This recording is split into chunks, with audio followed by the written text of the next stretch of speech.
Well, welcome everyone to NAMI at noon. I'm Amy Brundle. I'm the Director of Marketing and Communications here at NAMI North Carolina. And as always, we're super pleased to have everybody here for today's webinar. First of all, of course, we'd like to thank the North Carolina Division of Mental Health, Developmental Disabilities, and Substance Use Services for their continuing support of this program. And we've got a couple of housekeeping items. If you'd like to have any questions submitted to our speaker today, we've got a Q&A section at the bottom. You can also access the chat, but either of those will be great places for you to place your question, and we will deal with those as we go along today. Also, we will be sending out any materials, a copy of the recording, and a feedback form for everybody to complete about today's session early next week. So we'll get it to you before the holiday. If you don't mind completing that, we love getting your feedback on our sessions. And now I'd like to introduce today's speaker, Dr. Tammy Moore. Dr. Moore is a licensed clinical psychologist and North Carolina board certified health services provider. She's the founder and CEO of Western Wake Counseling and Psychological Services in Cary. Dr. Moore moved to Cary 25 years ago from Chicago and has a bachelor's degree from LSU, a master's degree from Xavier University in New Orleans, and a doctorate in counseling psychology from Loyola Chicago. She completed her psychology internship at Duke, and she also served as a clinical faculty member in the school counseling graduate program at UNC Chapel Hill for over 10 years. So that is an extensive academic performance sheet there. She and her husband, Jeffrey, have been married 36 years.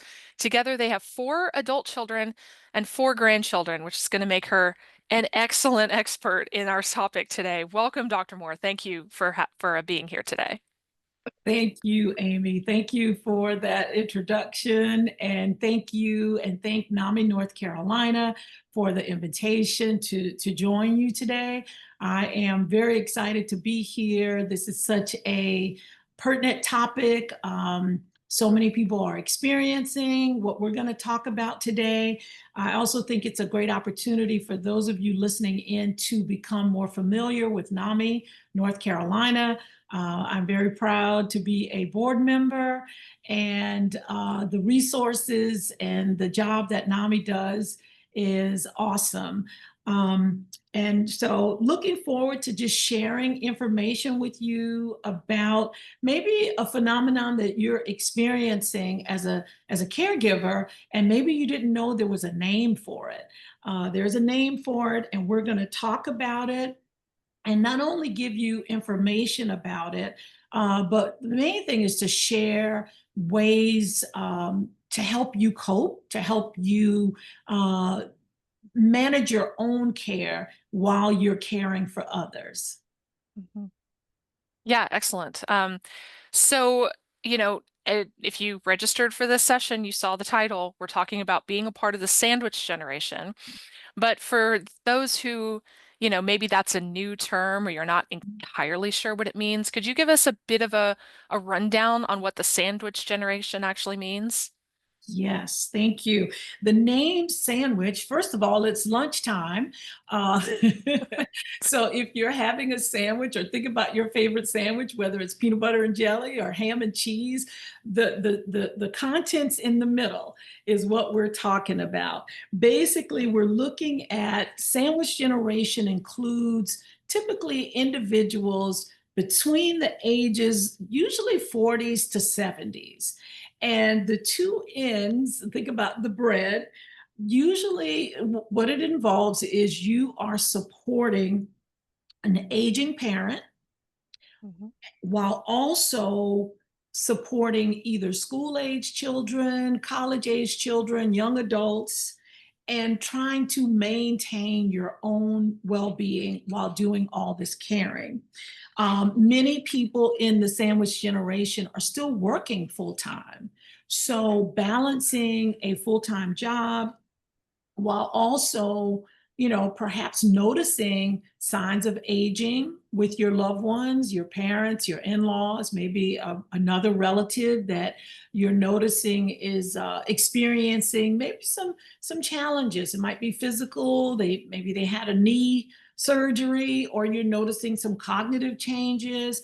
while at the same time, either you have children in school under the age of 18, and there is a myth, being a parent, Amy, of 4 young adult children. I usually tell my clients, don't be fooled into thinking when they graduate from high school, your job is you're just changing the role that you play. You still have Mhm. a big role to play in your young adult lives. And so you may not be making breakfast for them, but you may be guiding them on career choices or talking to them about relationship challenges or how to navigate those spaces. And again, the sandwich, the ingredients in the middle, you are still trying to, I don't know, I want to say live your best life. You still want to do things, but this caregiving role seems to supersede a lot of the things that you have in, that you might want to go for a walk or go on a vacation, but you have to factor in the needs of these individuals who are leaning on you for support. So you're kind of getting pulled in two directions. Absolutely, Mhm. absolutely. You're feeling. Sometimes I tell folks to visualize the Gumby, where you've got the character, the stretching, the arms are just being pulled and in opposite direction, while you're trying to stay grounded in your individual role. And but it's just so important. And I'm glad that there's a name for it now. And because people feel um, a lot of distress sometimes, feeling overwhelmed, or they'll say, I don't have any time for myself. I can't take care of myself because they're being pulled in these different directions. So calling it the sandwich generation allows us to put, to understand that this is not imaginary, that this is really Mhm. something that's going on. Yeah. Mhm. Do you think that a person's cultural, identity can play any part of this? Oh, absolutely, absolutely. That's a great, just acknowledgement. Typically in immigrant families, African American families, and I'm going to say Southern families. I hope my folks in the North don't take offense to this, but multi-generational responsibility is not uncommon. And especially now, when we look at what's going on societal, culturally, affordability, things like that, multi-generational families are having to lean in on each other. That the cost of things, so that culturally coming together, it made, it's not uncommon, but I think we're just seeing it more across the board, and people are acknowledging and experiencing it. And again, don't want folks to be gaslighted into thinking, is it just me? Is it just me? And sometimes it's validating to say to a client, like, hey, it's not just you. There is something going on environmentally that is happening. Yeah. So we kind of understand that the sandwich generation is growing in number and responsibility. Yes. Why do you think that is, and why are we talking about it? Why is this such a relevant conversation right now? Yes, absolutely. Number one, increased life expectancy. We're living longer, which is good, right? I mean, 10, 20 years longer than folks from generations ago. So with that living longer, we're seeing directly the impact of aging. In my practice, I talk a lot about aging well. I've been a Medicare provider since 2011, and I talk to clients about aging well. Aging well, just because you're getting older doesn't mean all of these problems are supposed to happen. But you have to be aware that as we age, things do decline. I Mhm. joke sometimes with clients about once you hit 50 and you go to your doctor's office, you're kind of thrown off the first time they say, "Have you had any falls lately?" And I remember, Amy, when they first asked me that question, I said, "Wait, nobody told me I was supposed to start falling. What do you mean?" And they sort of normalize that people, you might have falls, or you notice now you go into the kitchen and you walk in and you say, what did I come in here for? So Mhm. normal life expectancy, we're living longer. The other thing is, the data that we've done quite a bit of research, and the American Psychological Association, as early as I think it's 2008, came out with this really study, this pertinent study that looked at mothers between the ages of 35 and 55. And they actually categorized these women as the most stressed out, or having the most, they felt more stressed than any other age group. And you start to think, why is that? Well, they're actively parenting, and they have aging parents that now require some assistance, or aging loved ones who require some assistance. So that pull, so that's where the sandwich generation concept, it really came out of the psychology, out of the psychological literature. And even more recent, as a last study I looked at the other day in 2022 found that 24%, 2.5 million individuals are caring for these two generations. Mm. I think about it personally and professionally. Professionally, I am helping clients deal with this phenomenon. But personally, I can speak to it because I have a picture that I ran across, those Facebook memories that pop up. And it was a picture of me sitting at the table with my soon to be 89-year-old mother in law who has late stage Alzheimer's. Um, and my 4-year-old, now, no, she's 5. I got to correct myself. She is kindergarten. She's 5. Sitting, the three of us were sitting there. And as I looked at that picture, I just thought about the wisdom of the 89 years, even though she can't articulate, she taught school for 35 years. She had so much wisdom, so much knowledge, and I just love conversating with her. But now she might say 5 words a day with Mm. this late stage Alzheimer's. Mhm. And then juxtapose that to the 5-year-old who is the most curious, happy-go-lucky, wondrous girl that you could be sit there. So that was an experience. As I looked at that picture personally, I was like, wow, caregiving for this 89-year-old, and then the joy of this 5-year-old. And as the sandwich, or the meat in the sandwich, let's say, they both have needs. My mother-in-law has needs. She is currently under hospice with Duke, and they come in and they help and assist, but I have to manage that. Mhm. They do the physical hands-on work, but I'm the practice manager, as they say, scheduling. And then the 5-year-old, who is just so adorable, if her mom calls and says, can you pick her up for Girl Scouts? Then I'm on my way to pick her up for Girl Scouts. But Mm. sometimes, and then think about it, I have a full-time practice that I'm seeing clients all day. So it may be at 5:30 where I'm ending my day and I'm like, okay, is the caregiver here for my mother-in-law? All right, let me go now and pick up my granddaughter. So that is what it looks like on an everyday basis. For those of you listening in, it might be that you're a full-time worker and you have demands on your job, but your 75-year-old father has a doctor's appointment, and you no longer are comfortable with him driving himself to the doctor's office. Maybe you don't want him to get on the highway. So now you've got to go to your manager, your team lead, or somebody and say, hey, I need to take the afternoon off because I need to take dad to his doctor's appointment. So you get that done, but while you're driving dad to the doctor's appointment, you're having all these internal thoughts about, oh my God, how are they, that's why I'm not going to get this promotion at work. I can't seem to meet all the demands.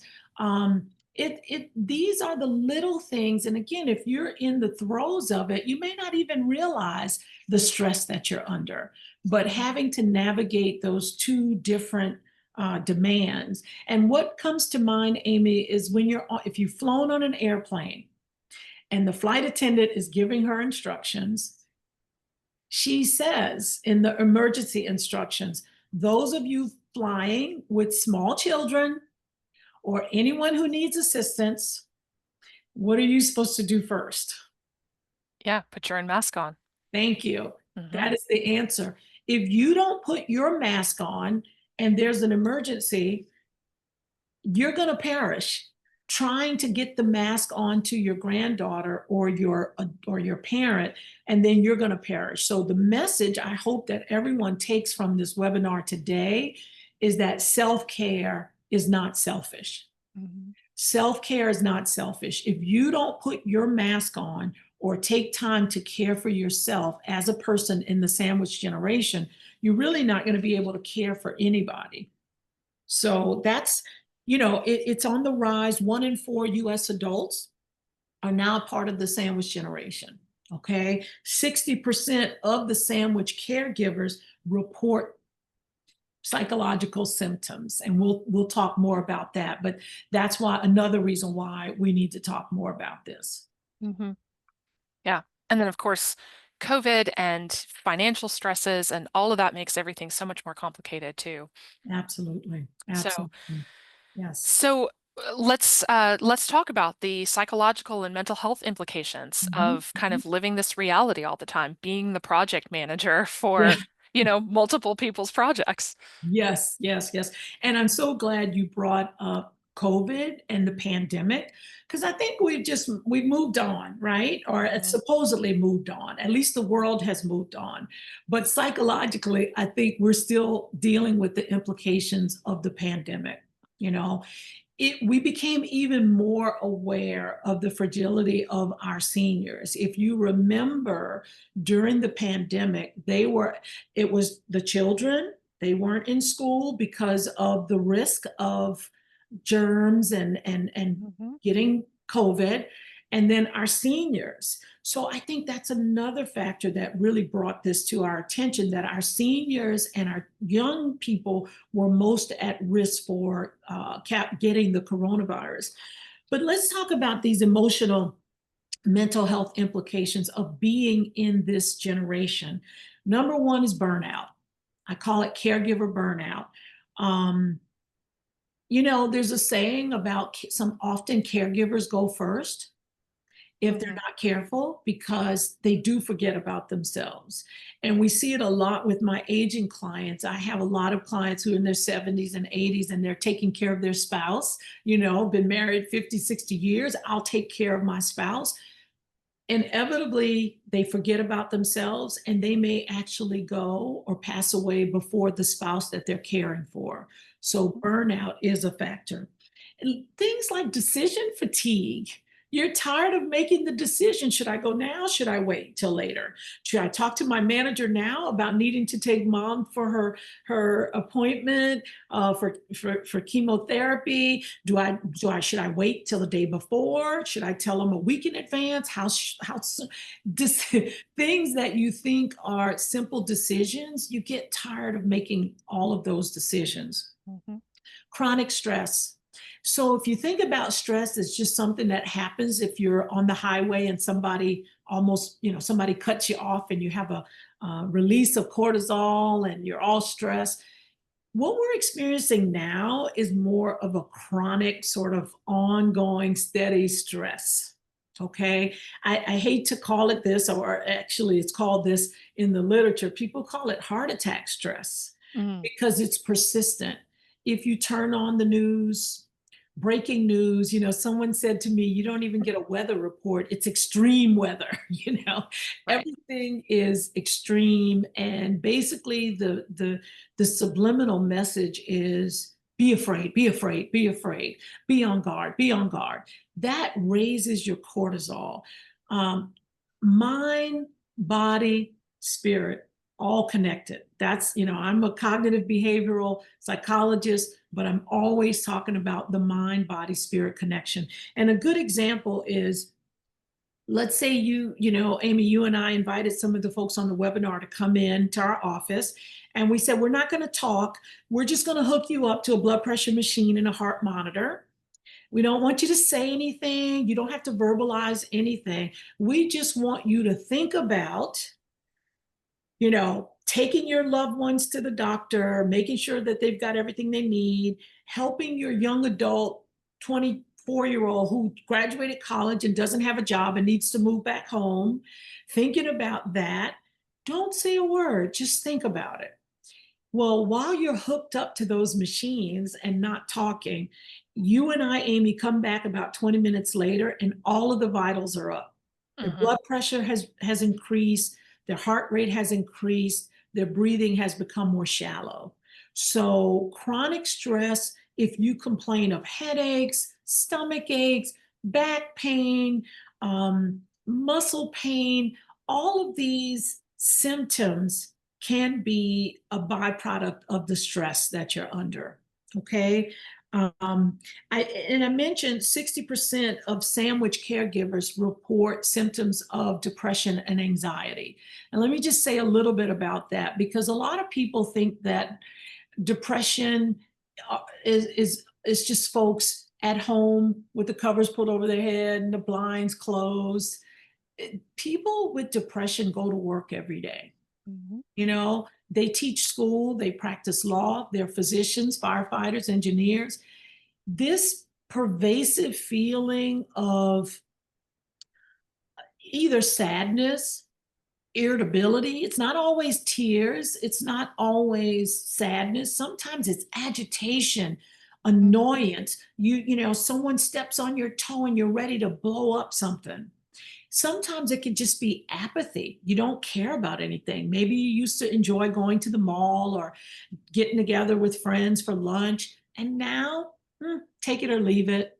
You Hmm. know, it's just that low grade. And lately, this just the past 3 days, I've had a day full of clients, and they've all talked a little bit about the seasonal affective.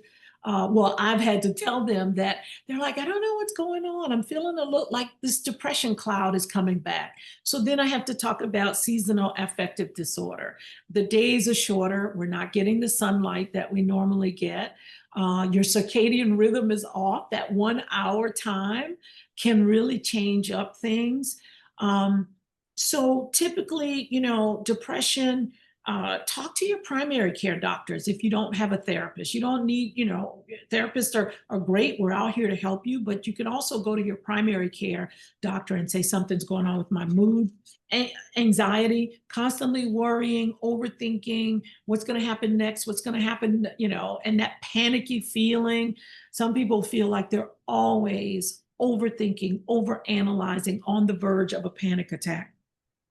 So, lastly, in terms of emotional, I want to talk about identity. If you're in that sandwich generation and you're 45 and you're like, what's going on? I'm still young. What happened? I thought I would have more time to just be free and enjoy myself. But now I've got all these caregiving roles that seem to be taken over, and I no longer have any time for me. Hmm. So those are just some of the examples. Hopefully, the folks in our audience, that some of this resonates with them and they understand, like, hey, yeah, I think I'm experiencing some of that. Yeah.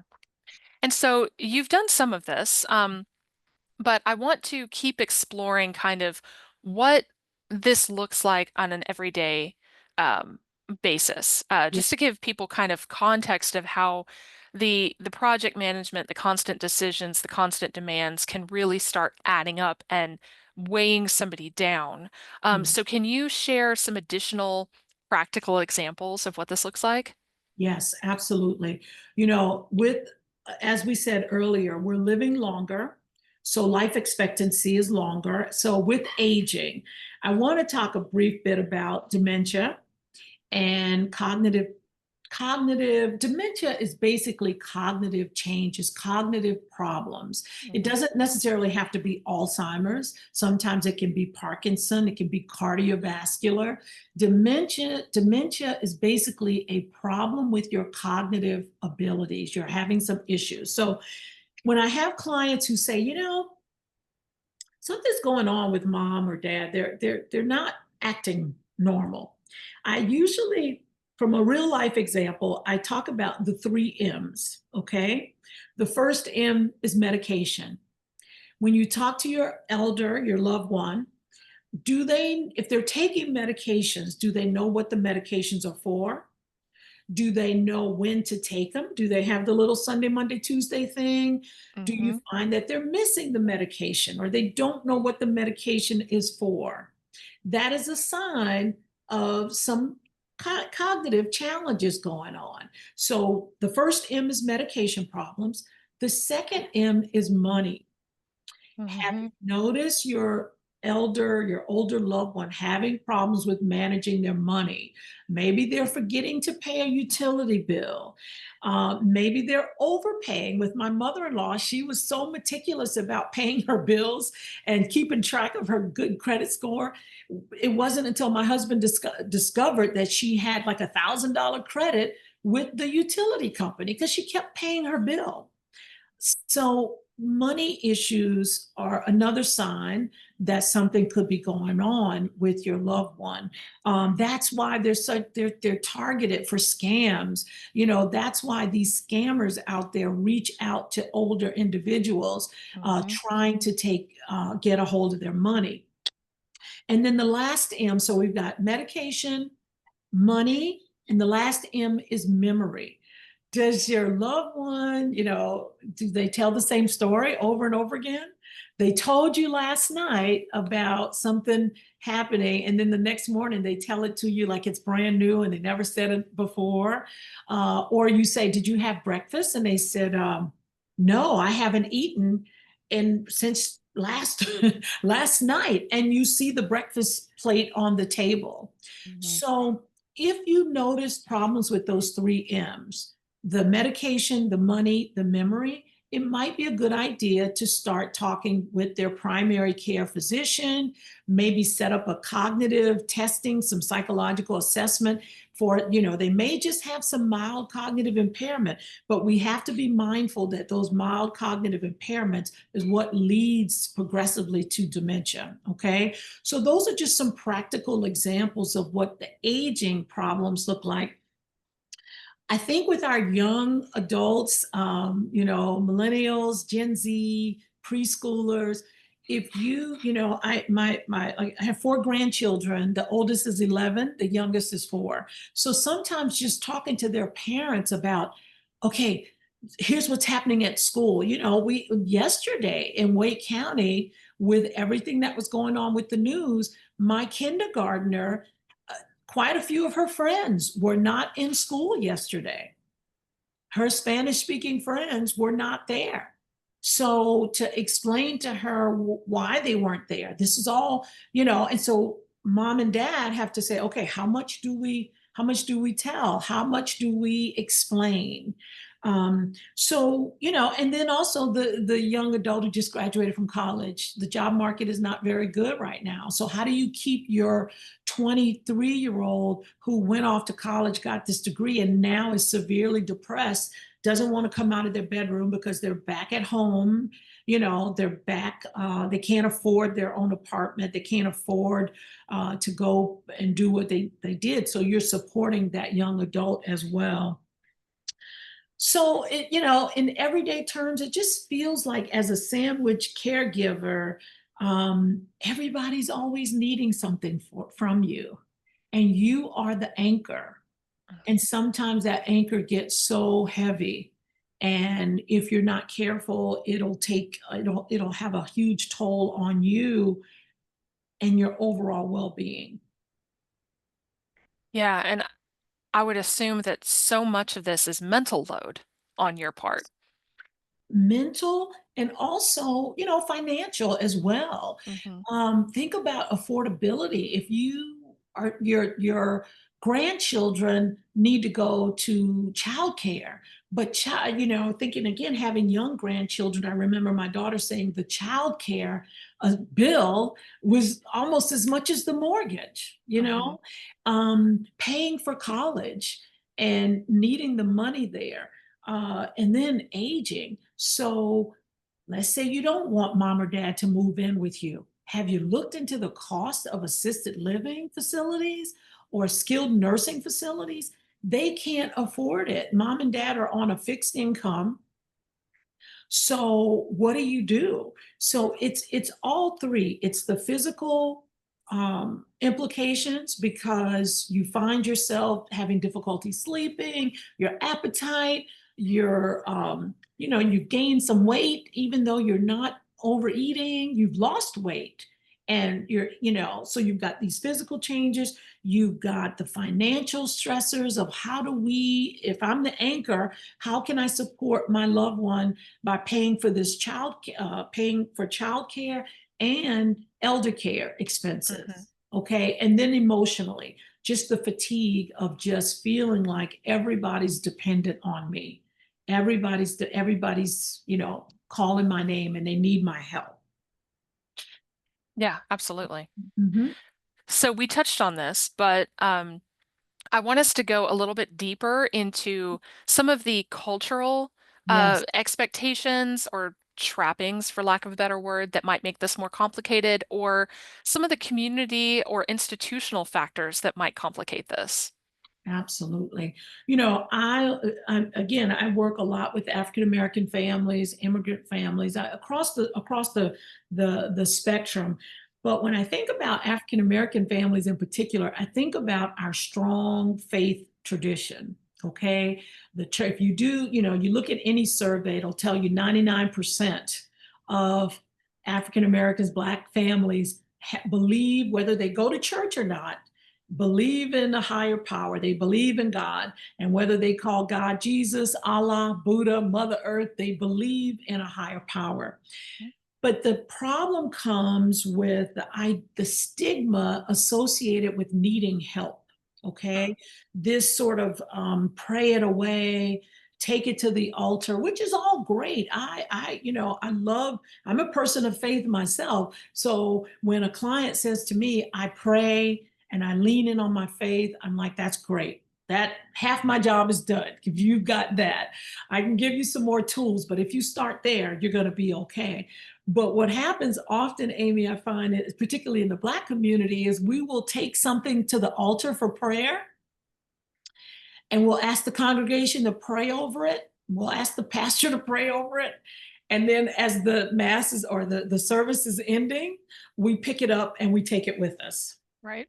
Okay. So typically, I'm telling my clients, especially those with the SBW syndrome, which is, I call it the strong Black women syndrome. You've got the S on your chest and the cape on your back. I say to them that you can be strong in your faith, you can love God and still get depressed. You can be work hard in the church and still have anxiety, and it's not sometimes the guilt and shame that comes from needing help. Am I not praying enough? Am I not studying the word enough?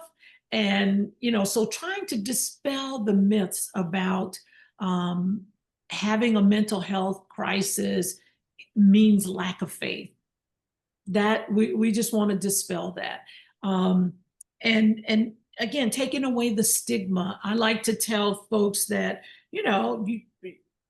if you have diabetes or hypertension, usually you don't say, oh, I'm just such a horrible person for having this. So I try to explain to people, psychoeducation, just hey, this is what's happening when you're depressed.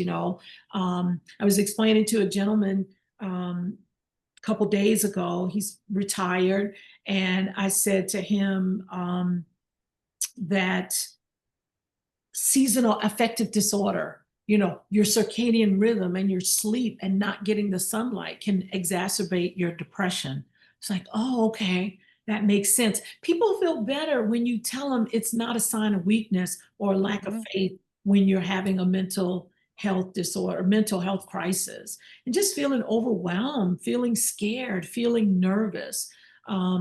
There's a lot, again, going on. People who rely on, last week, the food assistance, and you weren't able to get food assistance. That and you're stressed and you're worried about it. That's a natural response. You're not weak because you're feeling that way. Yeah. Mhm. And I know as a woman of faith myself, there can be an added pressure for women to not only handle both sides of the sandwich, but also make it look effortless Yes. and put on a happy face through no matter what the circumstances are demanding. Absolutely, absolutely. In fact, there's almost, again, it's an embarrassment, or people feel the stigma of how could I be a person of faith and have this sadness or have this anxiety? And I just, I try to encourage and let them know that it's not a sign of a lack of faith, or being grateful. When I tell a client that I know you're grateful for your job, I know you're grateful for not having to, that your utilities are on, or you have a car and you feeling sad does not mean you're not grateful for these blessings that you have. And so whoever came up, Amy, with this "too blessed to be stressed" phrase, I'm like, no way, you can be blessed and stressed at the same time. Mhm. So I Absolutely. think yeah, I think if we could do, just again, for those out in the webinar audience that sometimes feel guilty for even being in the sandwich generation. People say I shouldn't feel bad about having to care for my parent. My parent cared for me. Yeah, we know that, but you still feel overwhelmed. And I said to an 85-year-old about a month or so ago, when her husband passed away, and she was kind of, I don't want to, I guess I'm going to use the word relieved, but she felt so guilty and so like depressed about it, because she says, does this mean I didn't love him? And I'm like, no, you did not want him to suffer anymore. The more she talked about who he was before the Alzheimer's, and she says, I just know that, he loved, he was a teacher, he was this and that. And so in the end, it got painful. So when he passed away, she had a peace about it, but then Mhm. she felt guilty about it. So those are all this is why this emotional thing is tough, and we Yeah. have to keep letting folks know to not ignore it. It's real. Yeah. Hmm. So on that note, we don't want to just identify the problem, right? We want to come up with solutions. Absolutely. So in your work with people of the sandwich generation, what tools, strategies, suggestions have you come up with to help sandwich generation caregivers kind of care for themselves and their own mental health? Yes.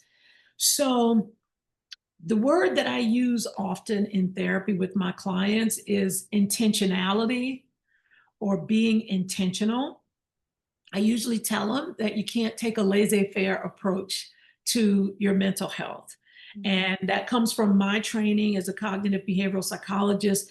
But, sometimes when it comes to our mood and our emotions, people think I should just naturally, be happy, or why should I have to work at it? And I use the analogy that your primary care physician might use. If you went in and primary care says, hey, Amy, your blood pressure is elevated. I would like for you to lower your salt intake.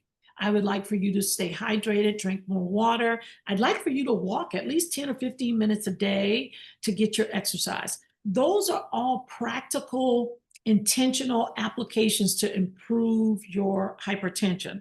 So that's how I kind of view my work in psychology. I call it for example, the 4 A's of anxiety management.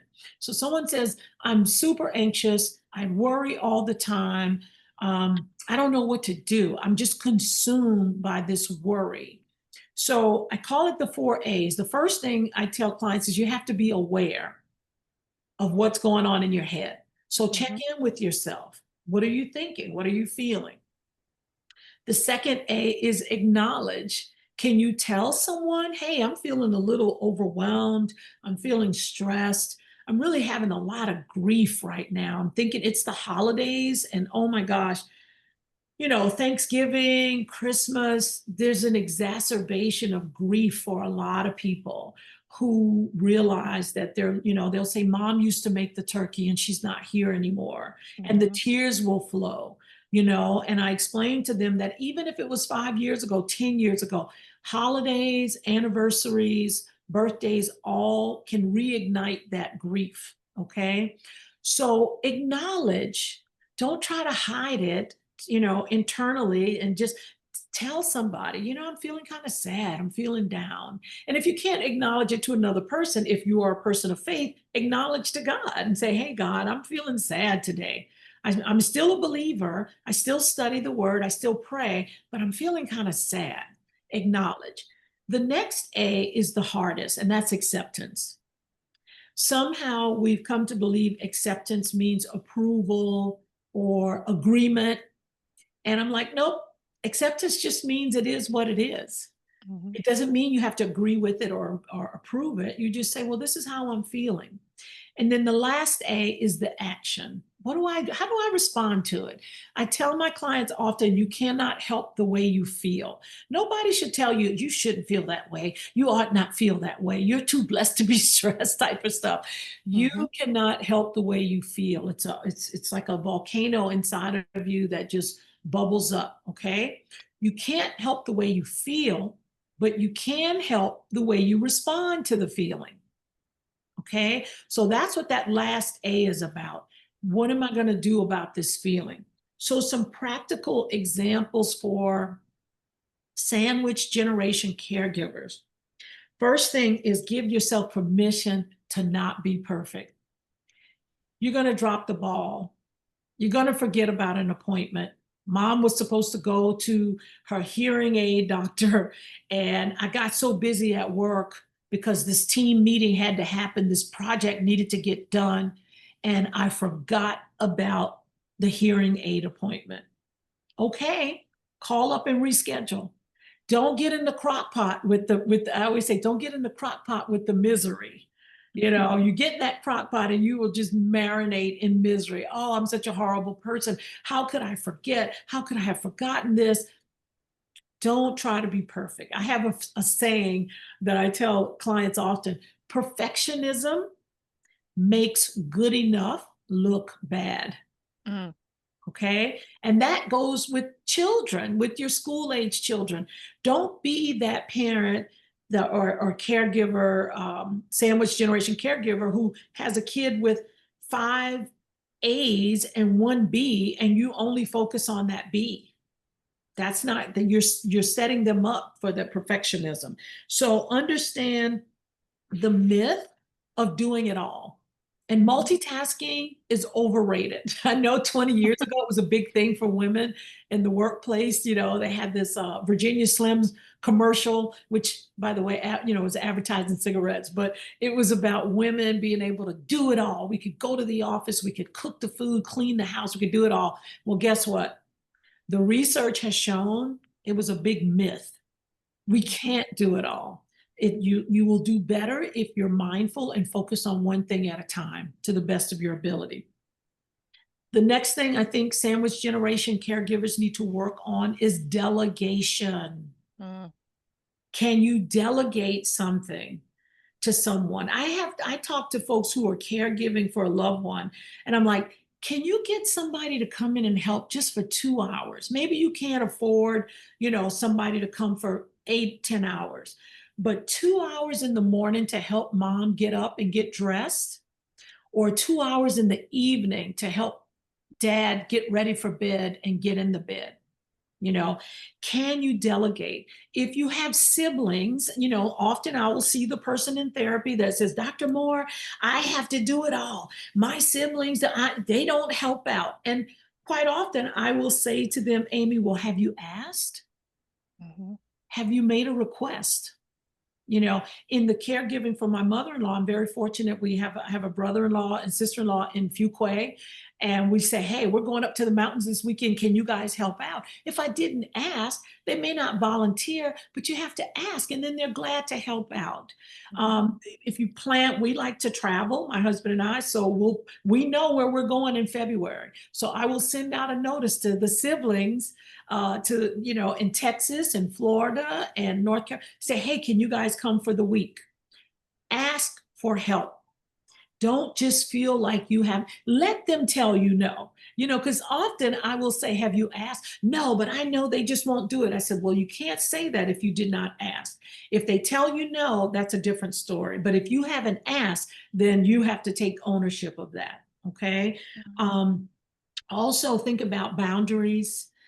Learn how to say no without a 10-minute explanation. Mm-hmm. If you say, I don't have the capacity, I don't have the capacity. I just can't do it. I've got too much on my plate. And say that and then leave it alone. You can't do the 10-minute explanation. As a caregiver, sandwich generation caregiver, it is so important that you are intentional about your self care. Okay. Self care is not selfish. For my self care, I like getting up early. I'm an early riser. I mean, I just wake up at 5:30 in the morning, 6 o'clock, but that is the quiet time. That is my time. I do my devotion. I listen to a podcast. I might have my breakfast, all of this before I log on to start seeing clients at 8 o'clock in the morning.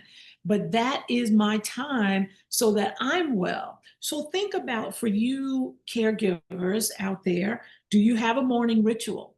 Do you read a devotional? Can you make a cup of tea?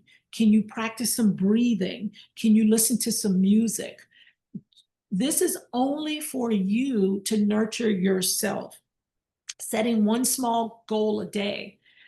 Don't think about cleaning up the whole house and the closets and decorating and all of this stuff. Just say, I'm going to try to take a 10-minute walk, or I'm going to try to drink 64 ounces of water. I'm going to try to hydrate. Make one small goal a day. Another thing about caregiving, Sam, do not neglect your own appointments. I talk to clients who are caregivers in the sandwich generation, and they say, oh, I missed my mammogram. Oh, I didn't go for my dental appointment because I had to get my grandkids over here and I had to pick up my father's medication and I just missed my appointment. So don't miss your appointments. Sleep. I sort of have a little rule with my clients about 48-hour rule with sleep. If you're having trouble falling asleep, staying asleep, if you go 48 hours, everything's going to be worse. 48 hours without good sleep, your knee is going to hurt worse, your headache is going to be worse, your stress is going to be greater. Sleep and nutrition is pertinent. So those are just a few examples. The intentionality, I say practice intentional joy. Figure out, what is it that brings you joy? It's different. Some people like Disney World and fireworks. Other people like sitting on the porch with a quiet, watching the birds, drinking a cup of tea. Figure out what it is for you and reclaim it. Reclaim joy, reclaim peace of mind, and tell yourself, I am going to do this for me. Those are just, I've got a Mm-hmm. ton, I've got a ton of other recommendations, everything from gratitude, journaling, all of those things there's so many things. There's a great book called Natural Prozac that I usually recommend. These are things in our environment, things that help to boost serotonin and make you feel better. Yeah, these are excellent. And do you, I'll mention one that I think we could expound on a little bit more is finding other sources of support. Yes, absolutely. Thank you for bringing that up. NAMI, again, to those of you in the audience, NAMI is probably one of the greatest sources of support in terms of support groups, peer support. When you go to a NAMI meeting, and we just had our state conference in Greensboro, and I was telling Amy earlier how great it was for me as a board member just to talk to family members and folks who have lived experiences about mental health. But when you go to one of these support groups, and lo and behold, you find out that you're not alone, that there's other people out there who feel the same way. I'm in a sorority here, and we were at a function, just a social event, and we're sitting at a table of 8, and we had to talk to each other. Come to find out of the 8 people sitting at the table, 5 of us had significant caregiving roles, caring for someone. And that was like, wow, I didn't know you were caring for your sister. Wow, I didn't know you were caring for your dad and you're caring for your mom. So that in and of itself helps you to feel better. So seek Mhm. out support, respite care. If your loved one has any sort of, Medicare, Medicaid, see what's available in terms of help.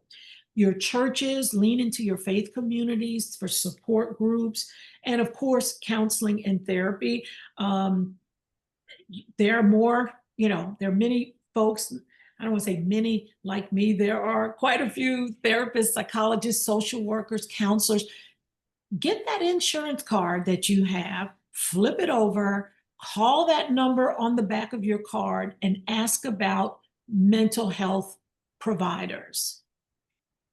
Put mental health providers on your list. Just go talk to someone. We don't have magic wands that make everything go away, but a good hour of saying, this is what's bothering me, this is what I need help with, can be very helpful in your overall well-being. Mhm. And employee assistance programs, sometimes check with your company if you're still working. Look for your employee assistance programs as well. Yeah. Yeah, Mhm. absolutely. I put a link in the chat to our calendar on our website. You can go there and you can search for support groups that are near you.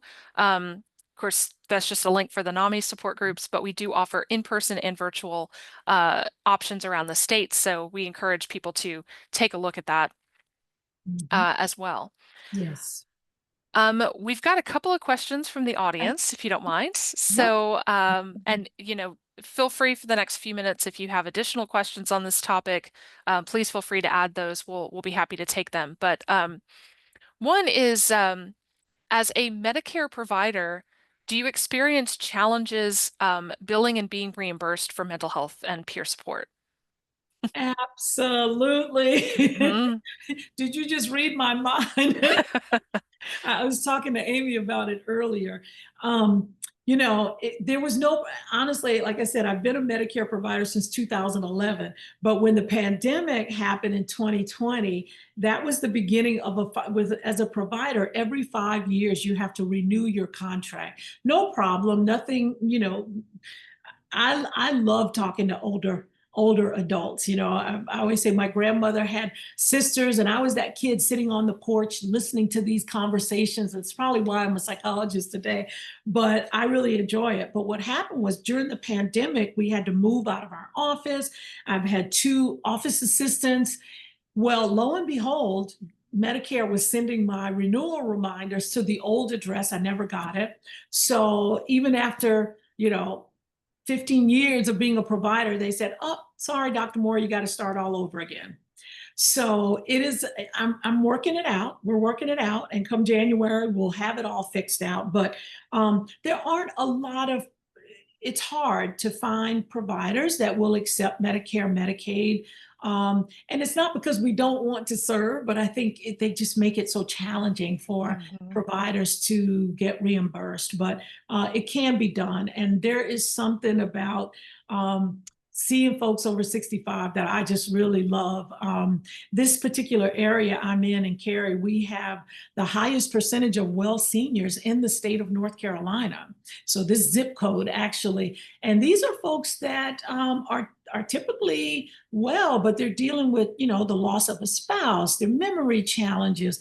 My knee is not working like it used to, and my adult children don't call me anymore. And so I really love seeing them. So it is a challenge to Hmm. once you're in, then it's okay. Yeah. We were talking about NAMI programs earlier, and this person asks, NAMI classes often talk about dealing with the guilt we may feel when caring for a loved one with a mental health condition. Yes. What are some ways we can deal with the guilt we feel when we have to say no, or when we may get angry about the disruptions that caregiving can give to our lives? Oh my gosh, that's an excellent question.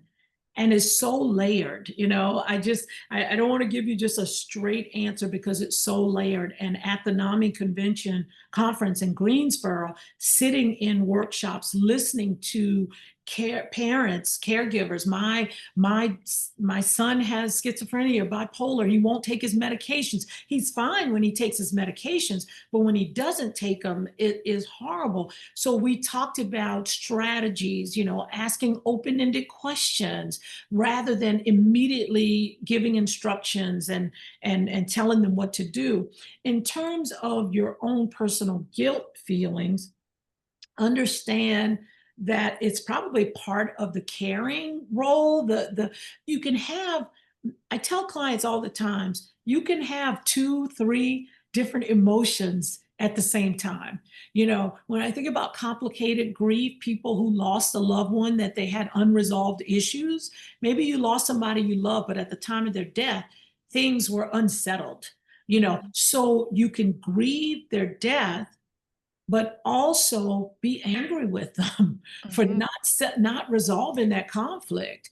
So I think as this to answer that question, understanding that you can love your person, you can care for your person, but you can also be angry and frustrated with your person. So the guilt that you feel is a byproduct of those mixed emotions, cognitive dissonance, that feeling of this is how I should feel, and this is how I actually feel. That's Hmm. where the distress lies. That's where all of the emotional uneasiness lies. It's in that space between here's what I think it should be, but here's what it is. So guilt lies right in there. So I don't know if that was helpful, but I think just understanding it, and again, some of the other tools, the breathing, the prayer, the self care is important. Yeah. We had one question that asked about you talking about meeting other people at the table. Um, did that kind of turn into a bit of a support group? And do you have contact with those same people that you had the conversations with? Yes, we are in a sorority together, and in fact, every time we see each other, we check on each other. Monthly. We when we're together, and we people identify with. We look at each other like, um, how are things going? How are things, how are you doing? Can we meet for coffee? Can we, I say, I'm off on Fridays. Do you want to grab lunch? And we can just talk about ways that we can support each other. I think, one of what makes your distress worse is when you think it is just you and it's just you suffering. But when you find out that so many other people are dealing, especially with caring for aging parents, that it's helpful to realize you're not alone. You're not on that island by yourself. Yeah, Mhm. yeah. We had an interesting comment here from, I think, one of yours. Oh. I think I speak for all adult children when I say we still need the real adults. And I think that that speaks to, what you were talking about kind of still needing to guide our adult children and still needing to kind of help them figure out the next steps in life and how that parenting role changes as your children become adults. Absolutely. But you know what I say all the time, and my young adults, I talk to each one of them and they might tap into me, but I tap into them. I Hmm. said the other day, I'm on a prayer call on Tuesday mornings, and I was telling the group, I was like, my oldest is my daughter. She's 36, and I'm like, gosh, how did she get to be so smart and so awesome? And I get just as much from her as I might help her out with the kids, or hey, I cooked dinner for you, come over and get it, or I've got Halloween costumes for the kids, come over and get it. But then when I talk to her, she grounds me as well. And then for Hmm. me, my parents are flying here. They're in their 80s, and they will be here on Monday.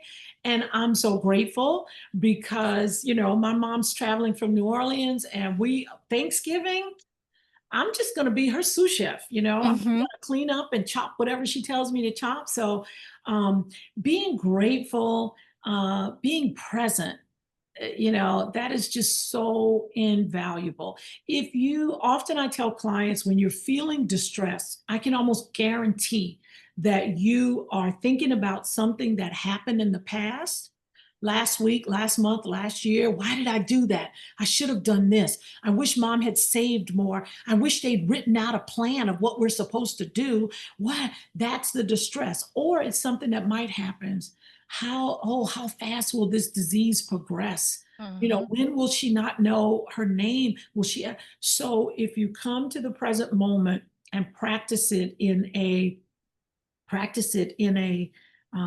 intentional way, and just be present, that's where you're going to find the peace. Peace is in the present moment. Hmm. We call it mindfulness in therapy, but in spiritual and religious, it goes back to that scripture, be still and know that I am God. A lot of people, Amy, you said you're a believer. You probably had people come to you and say, Amy, I'm asking God to give me a sign on what direction I should go. And as they start telling you your story, you're thinking, there goes sign one. Oops, that's sign two. But they're expecting the volcano to erupt, they're expecting the tsunami to come on shore, but it's a whisper, and it's a quiet being in that present moment that you will get answers. So try your best to be present, especially during these holidays.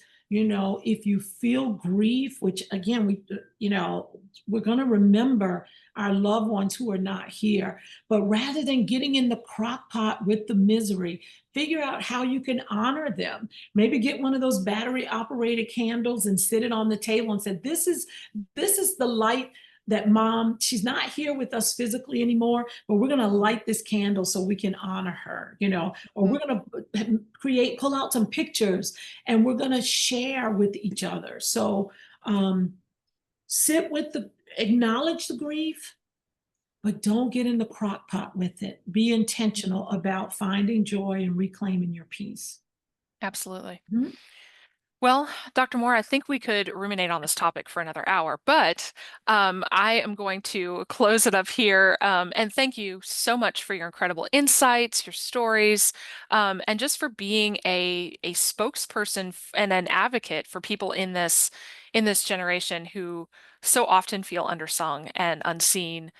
We really appreciate this topic and the fact that you brought this to us, especially timely now that, a lot of people in that sandwich generation are planning their Thanksgiving menus and cleaning up for guests and needed to hear this word today. So we really appreciate that. You're Um, welcome, Amy. I do want to just say the last thing is you cannot pour from an empty cup. Absolutely. So, and if you take, your mental health is not optional. It's essential that if you're going to be a caregiver, you have to care for yourself. Self-care is not selfish. Hmm. Absolutely. Thank you. And just in case we had anybody who is interested in watching this again or anybody who missed out, we will have the recording on our YouTube channel by Monday of next week, and I will send that out to everybody who registered, along with any additional resources or contact information or whatever Dr. Moore wants to provide to us. We'll have all that to you. So we encourage you to keep an eye out for that. And also, we'll encourage you to keep an eye out for our next NAMI at noon. Still working on securing our December schedule, but we have a couple of really insightful programs set up for January already. One dealing with the effects of traumatic brain injury, and another with human trafficking. So a little bit of a heavy topic, but we're going to present that for you all after the first of the year. Um, any final words today, Dr. Moore? I just want you all to get a pen and a sticky note and put self-care is not selfish. If I'm going to do what I'm being called to do, and Mm, the load is heavy, um, you know, but you can't do it if you're broke down. So you have mhm. to be intentional about your self-care. Yeah, Okay. absolutely. So if you'd like more from uh, from us, if you want to know about some more of these events, opportunities, more webinars, or self-care tips, please follow us on our social media, and we can make sure that you have all of that information about other things that we have upcoming. And Amy, I Um, do want to say, if you want to reach out to me, I'm not soliciting any, I have an overflow of clients, but Psychology Today, I have a profile there, and also on my website, which I'll make sure we include that mhm. but if you just go to Psychology Today and put in Dr. Tammy Moore, you can find me there, and you can send me a message from that website as well. Excellent. Thank you so much. Thank you. Well, as we come up on the Thanksgiving holiday, we're just grateful for all of you for joining us. We hope you all have a wonderful and safe holiday. And thank you again, Dr. Moore, and thank you all for joining us. Have a wonderful afternoon. Thank you, everybody. Thank you for joining.